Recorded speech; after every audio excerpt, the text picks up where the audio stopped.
Cláudio Dantas, começo com você. Dantas, sua análise sobre esses números que destacamos dos gastos do cartão corporativo de Lula e também das viagens do presidente nesses primeiros 5 meses de gestão. Dantas.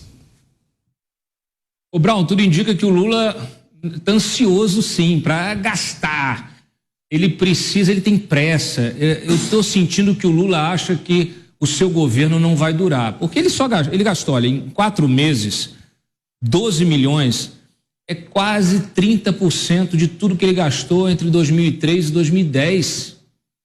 8 anos. Ele gastou 44,5 milhões e agora gastou 12 e uns quebrados, 27%. Isso só em 4 meses. Vai terminar o ano, provavelmente vai bater o número que ele gastou em 2 mandatos sucessivos. Tá aí mais um motivo, tá aí talvez mais uma CPI seja necessária ser aberta, a CPI do cartão corporativo, já que as autoridades são tão dedicadas a saber lá o que o ajudante de ordens do Bolsonaro gastou. Vamos abrir tudo, vamos fazer outra CPI, vamos entender esses números, porque a gente tem acesso hoje aos números globais, a gente não tem acesso ao detalhe desse gasto. Então eu fico imaginando aqui, quem tem cartão está gastando em quê? O ajudante de ordens do Lula está gastando esse dinheiro em quê? É muito dinheiro em muito pouco tempo. Muito, muito, muito mesmo. Então, assim, algo está errado. O Lula precisa prestar contas desses valores. Diga, Zé. A presidência da República é uma instituição que guarda muitos segredos. No governo do ex-presidente Jair Bolsonaro, vários gastos foram revelados porque o próprio governo tinha transparência e não fazia questão de esconder. O próprio então presidente Jair Bolsonaro nos disse aqui, nos pingos nos is, nas falas dele, de que o presidente da República, por exemplo, pode sacar 20 mil reais, né, por dia, sem absolutamente nenhuma explicação. É o cartão corporativo do presidente da República. Existem outros cartões corporativos. E criticavam muito o presidente Jair Bolsonaro porque ele dava transparência e mostrava onde gastava. Quando o avião presidencial, por exemplo, vai fazer um deslocamento, para colocar o querosene, usa-se o cartão da presidência da República. E tudo era muito transparente. Aí agora a gente vê que quem prometia transparência, quem prometia rigor, não está realizando o que prometeu em campanha eleitoral. Não pense que isso tudo é revelado. Existem alguns gastos na presidência da República que se transformam em sigilo. Eu não sei por quê. Não se pode ter constrangimento com dinheiro público. O dinheiro público sempre será público e nunca privatizado. Então, Lula, quando exagera nos gastos, está, na verdade, indo contra a aplicação do dinheiro público em áreas nobres, onde se falta dinheiro. Por exemplo, a saúde, a educação e o atendimento social. Esta é a realidade. É uma grande armadilha a chegada no poder. Fica-se arrogante, e esse sintoma já está claro no Lula e na equipe que assumiu a presidência da República, né? E começa a achar que milhões não valem nada, né? Que se pode gastar, jogar dinheiro pela janela. Não é verdade. Esse dinheiro faz falta em outro lugar. Quer dizer, há uma revelação do que acontece na presidência da República, apesar desta cortina de fumaça e desses segredos em verbas que existem ali no Palácio do Planalto e no Palácio da Alvorada. Pavinato.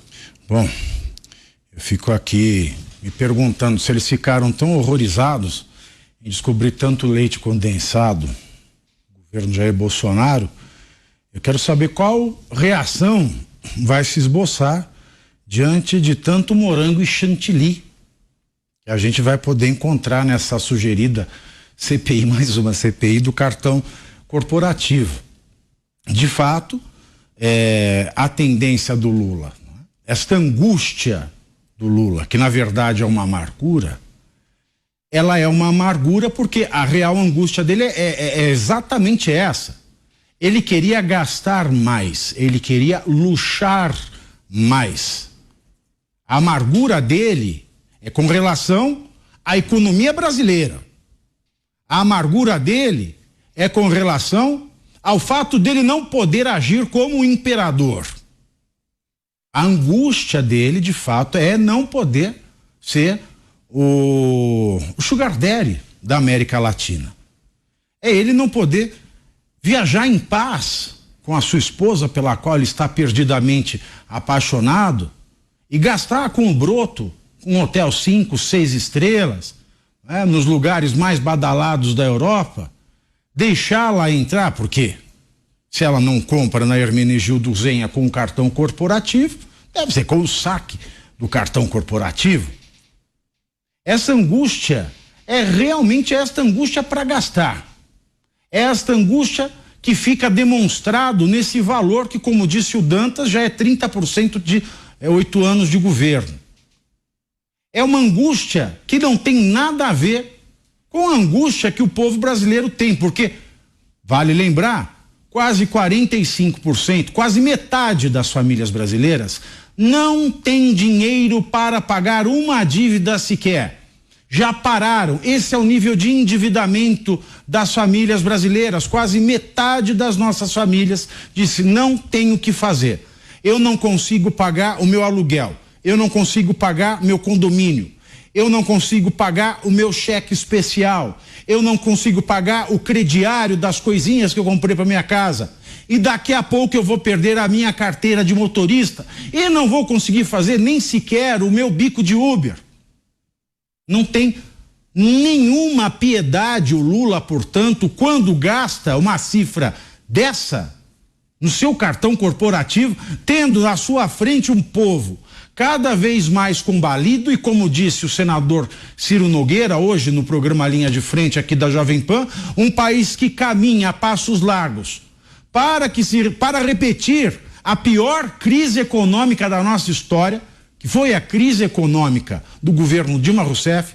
Nós vamos repetir esta crise econômica, não se sabe se com a mesma gravidade ou se com maior gravidade, ou seja, nós estamos à beira do precipício, o povo não tem pão e Lula pergunta se não podem comer brioches.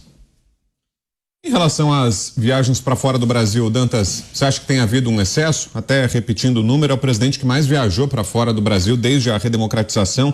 Ele já passou mais de 20 dias, antes de completar 150 de governo, ele já passou 20 dias fora do Brasil desde que assumiu para esse terceiro mandato. Você vê um excesso também? E qual o objetivo dessas excursões? A redemocratização não, da história inteira do Brasil. Se a gente considerar que antes não era, você tinha que viajar de vapor, é da história do Brasil.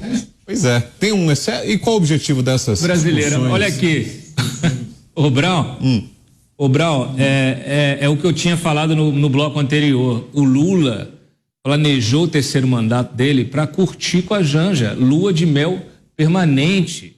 Sabe aquele cruzeiro que dá a volta ao mundo, que você fica, sei lá, quase um ano dentro do cruzeiro? Ele queria fazer isso, claro, mas isso, nas expensas aqui do pagador de impostos.